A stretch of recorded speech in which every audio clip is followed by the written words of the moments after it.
అన్నను భారీ మెజార్టీతో గెలిపించుకోవడం కోసం మనకు వెములవాడ నియోజకవర్గానికి ఇన్ఛార్జిగా ఉన్నటువంటి ప్రవీణ్ అన్న, అదేవిధంగా మన సోదరుమణి మీ అందరికీ కూడా ఇప్పుడు చాలా విషయాలు చెప్పి ఉన్నారు.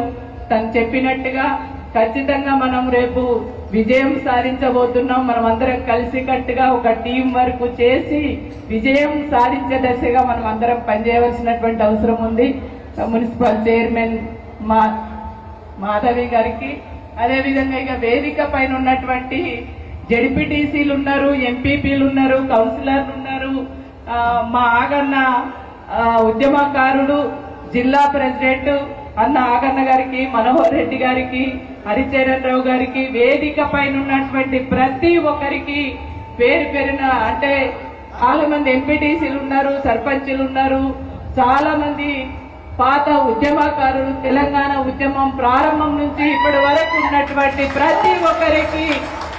ప్రతి ఒక్కరికి తెలంగాణ ఉద్యమ నమస్కారాలు తెలియజేస్తూ, ఇవాళ మీ అందరి నేను నిన్న మేడిపల్లి మండలంలోనే ఒక 2-3 గ్రామాలకి వినోదన్న వాళ్ళ వైపు నేను ఇద్దరం కూడా ఉపాధి హామీ కార్మికుల్ని కలవడానికి పోయినప్పుడు ఆ ఒక్క పెద్ద మనిషి తల్లి అంటుంది, ఏమంటుందంటే, బిడ్డ మీరు ఇంత తిరుగుడు అవసరమా, మాకే తెలుస్తున్నది టీవీలలో చూస్తుంటే, అరే గప్పుడెప్పుడో వినోదన్న అనే పేరు విన్నా, ఆయన బాగా అప్పుడు తెలంగాణ తెచ్చుకున్నప్పుడు బాగా కొట్లాడిండు కదా బిడ్డ, చాలా మంది మాట్లాడుకుంటున్నారు, చాలా పనులు కూడా తీసుకొచ్చిండంట, మళ్ళీ ఆయనకు హిందీ ఇంగ్లీషు అన్ని భాషలలో మాట్లాడగలుగుతాడట, కానీ ఇప్పుడున్న ఎంపీకి ఏం రాదట కదా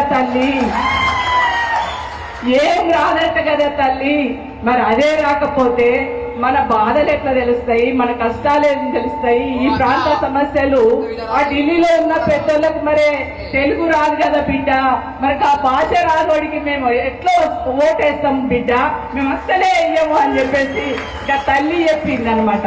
అంటే ఆ తల్లి చెప్పిన తర్వాత నాకు అర్థమైంది, అబ్బా నిజంగా మేమన్నా ఆలోచించలేదు కానీ మా తల్లికి అంత గొప్పగా ఆలోచించింది అనిపించింది.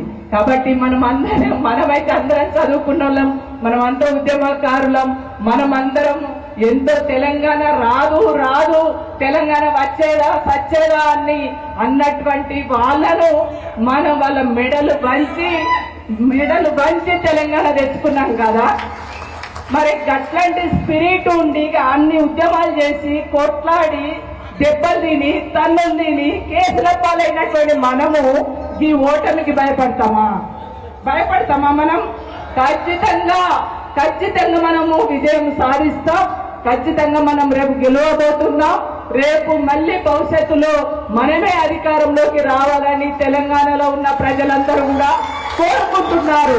కాబట్టి ఇవాళ ప్రతి ఏ ఊరికి పోయినా కూడా మనం ఎంతమంది ఉంటాం, మన సంఖ్య, మన బలగం ఎంతమంది ఉన్నది, ప్రతి ఊరిలో ఖచ్చితంగా 100 మందికి తక్కువ లేము మన బీఆర్ఎస్ పార్టీ నాయకులు, మన కుటుంబ సభ్యులం, అవునా కదా? మరి వాళ్ళు పట్టుమని ఊరికి 2-3 తప్ప ఎవరు లేరు. కాబట్టి మనం అందరం కూడా ప్రతి ఊర్లో ఉన్న వాళ్ళు, ఏ ఊరికి ఆ ఊరికి సంబంధించినటువంటి వాళ్ళు, ప్రతి బూతులో ఉన్నటువంటి వాళ్ళు అందరూ మీ మధ్యలో ఏమైనా చిన్న భేదాభిప్రాయాలు ఉన్నవన్నీ తీసి పక్కన పడేయండి. మనము ఖచ్చితంగా అవన్నీ పక్కన పడేసి పార్టీనే గెలిపించుకోవాలనేటువంటి ఒక సంకల్పంతో అందరం కలిసి కట్టుగా చేస్తే ఖచ్చితంగా మనం విజయం సాధిస్తాం. ప్రజలందరూ కూడా మనకే ఓటు వేయాలి, కారుకు వేయాలి. ఖచ్చితంగా వినోదన్న లాంటి ఒక మంచి సమస్యల పట్ల అవగాహన ఉన్నటువంటి వ్యక్తి, అన్ని భాషలు తెలిసినటువంటి వ్యక్తి. ఇవాళ మన తెలంగాణ అంటే తెలంగాణకు బీఆర్ఎస్ పార్టీకి ఉన్నటువంటి పేగు బంధం ఏదైతే ఉందో ఆ బీజేపీ వాళ్ళకు కాంగ్రెస్ వాళ్ళకు ఉండదనేది వాళ్ళ ప్రజలే చెప్తున్నారు. ఎందుకంటే కొట్లాడింది మనము, తెలంగాణ తెచ్చింది మనము, తెలంగాణను బాగు చేసుకోవాలనేటువంటి ఆలోచనతో ఉన్నటువంటి వాళ్ళం మనము. కానీ వాళ్లకు మరి తెలంగాణ కోసం కొట్లాడలేని, తెలంగాణకు అడ్డం పట్టేటువంటి వాళ్ళకు ఆ ప్రేమ ఉండదు. కాబట్టి ఖచ్చితంగా ప్రజలు మళ్ళీ బీఆర్ఎస్ పార్టీని అధికారంలోకి తేవాలి. ఇక్కడ కరీంనగర్ లో ఖచ్చితంగా ఒక మేధావి అయినటువంటి వినోద్ అన్నను చదువుకున్న వ్యక్తి, మంచి ఇవాళ రేపు పార్లమెంటులో మంచి వాయిస్ ను వినిపించేటువంటి వ్యక్తి, కొట్లాడేటువంటి వ్యక్తిని గెలిపించుకోవాలనేటువంటి పద్ధతిలో అన్ని వర్గాల ప్రజలు సిద్ధంగా ఉన్నారు. మనము ఆ రకంగా ప్రజల్లోకి పోయి ప్రజలను ఇటువైపు ఓటు, ఎందుకంటే ప్రజలలో ఉన్నటువంటి భావనని మనం అర్థం చేసుకొని ఆ ఓట్లని ఇటు వేయించుకునే విధంగా మనం అందరం పనిచేసి కలిసికట్టుగా ముందుకు వెళ్ళాలని చెప్పేసి ఈ సందర్భంగా కోరుతూ, జై తెలంగాణ, జై తెలంగాణ.